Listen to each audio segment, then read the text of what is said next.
पारिबी नाही आपण मानकर से भल पाइबा निश्चित भाव रे आपण मानकर सहित एठी आगामी दिन रे हुए तो मु आसीबा पाई मते आपनकर नेतृवृंद आपण माने मते डाकिबे कि नाही मु जानि नाही किंतु मोर तो इच्छा होउची जे मु सबुदिन एमिति पारादीप को आसुची।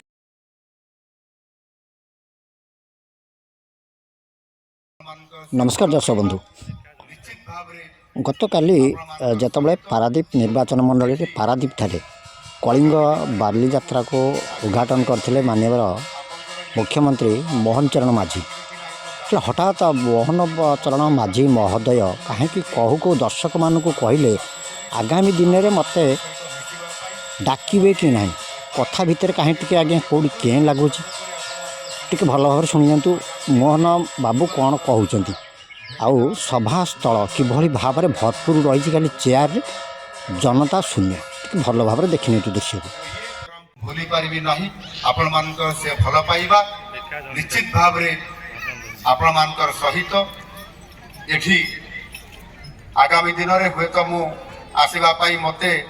आपनकर नेतृवृंद आपण माने मते डाकिबे कि नाही मु जानि नाही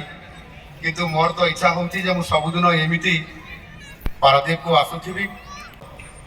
समस्ते किछि ना किछि कहि जाइछन्ती जो माने सरस्वत साधक थिले समान भितर एथिरे हमर कवि सम्राट उपेन्द्र भंज मध्य केबे छाड़ी जाइनांती पारादीप को आधार करी तांकर से कालजयी रचना को हमको मध्य यदि देखिबा ताल आज मध्य हमको उज्जीवित करी रखी थाए। से तांकर कविता रे लिखिथिले काव्य रे स्थान देइथिले आपनकर बोईत लागिला जाई सिंहल दीपरे साधव जीवती माने अति प्रमोदरे गले बोईत बंदाई अर्घ्य स्थली मानकर हुल हुली दे ये कथा को निजे कवि सम्राट उपेन्द्र भंज मध्य